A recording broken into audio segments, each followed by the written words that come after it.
wabarakatuh. Hai teman-teman, apa kabar? Semoga kalian selalu sehat dan tetap semangat belajar dari rumah aja ya. Oke, sekarang jumpa lagi dengan Bu Arum. Kali ini Bu Arum mau bikin video lagi seperti biasanya. Sekarang Bu Arum akan membuat video tentang penampakan perairan di Indonesia. Oke, kalian silakan menyimak video ini sampai selesai karena di akhir video Bu Arum akan memberi tugas. Oke, selamat menyaksikan. Dadah. Assalamualaikum warahmatullahi wabarakatuh. Penampakan alam wilayah perairan. Wilayah perairan merupakan bagian dari permukaan bumi yang tergenangi air. Penampakan alam yang termaksud wilayah perairan adalah sebagai berikut. Sungai. Sungai adalah aliran air yang panjang yang berasal dari mata air dan bermuara atau berakhir di laut.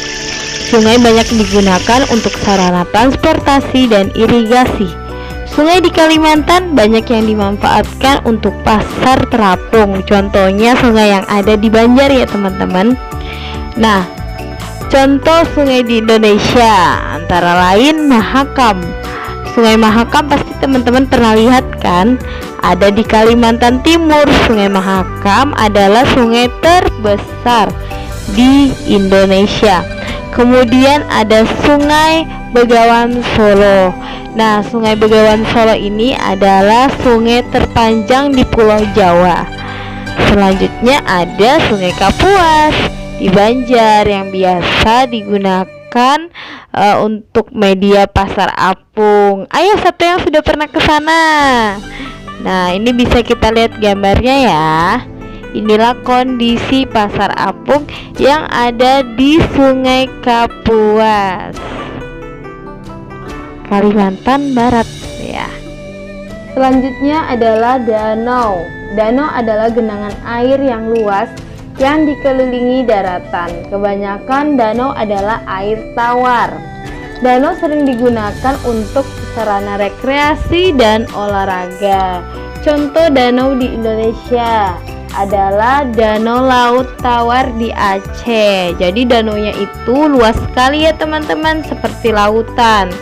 Tidak sama seperti danau yang ada di Bontang. Kalau danau yang ada di Bontang yang kita tahu itu adalah danau PKT. Nah, itu masih kecil sekali teman-teman.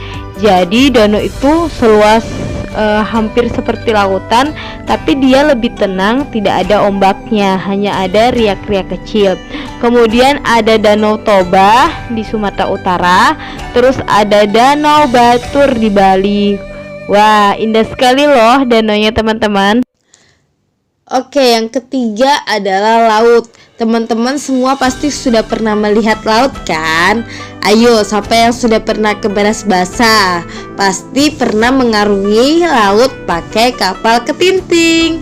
Nah, laut ini yang dimiliki Indonesia sangat luas sekali loh teman-teman. Bahkan luasnya lebih luas daripada daratan di Indonesia. Laut merupakan perairan yang luas dengan ciri airnya yang asin. Oke, laut banyak memiliki kekayaan di dalamnya, yaitu berbagai jenis ikan, udang, kerang, serta karang dan rumput laut. Laut banyak dimanfaatkan juga untuk rekreasi dan transportasi. Oke, laut yang sangat luas disebut samudra.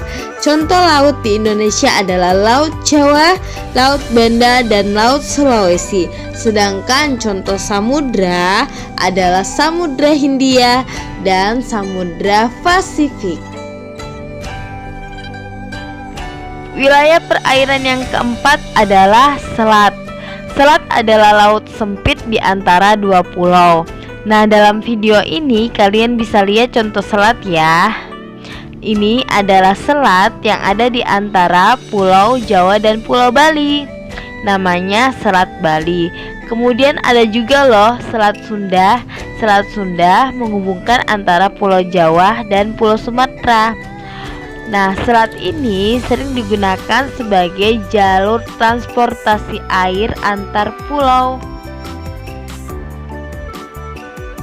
Selanjutnya adalah teluk.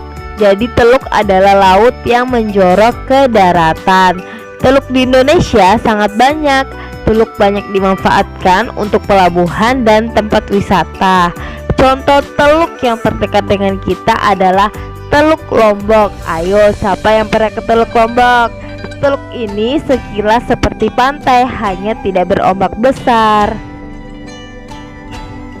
Yang terakhir adalah rawa. Nah, di Bontang ini banyak sekali rawa loh teman-teman. Ada di daerah Bontang Kuala, di daerah Loktuan juga ada. Terus di Tanjung Limau, Tanjung Laut, dan di Berbas banyak rawa-rawa.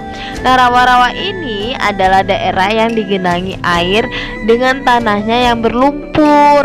Rawa-rawa biasanya terdapat di daerah dekat pantai.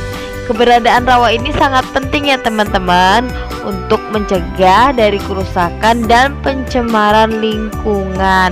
Karena memiliki manfaat yang sangat besar, rawa pun harus dijaga kelestariannya.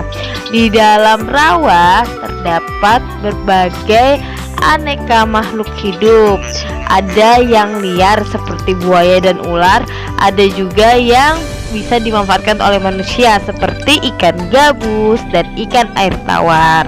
Nah teman-teman, itulah tadi penjelasan Bu Arum mengenai kenampakan alam wilayah perairan.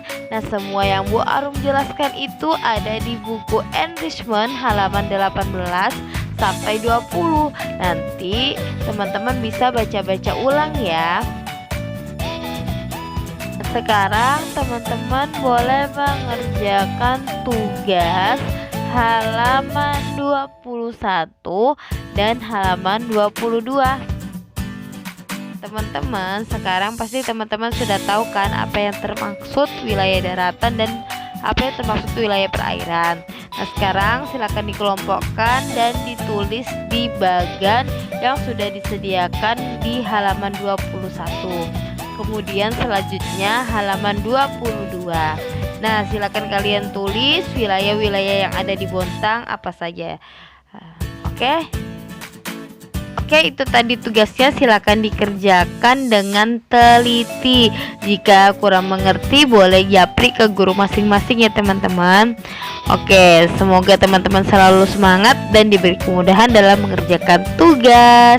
Terima kasih karena sudah menyaksikan video dari Bu Arum. Bu Arum akhiri. Assalamualaikum warahmatullahi wabarakatuh. Dadah.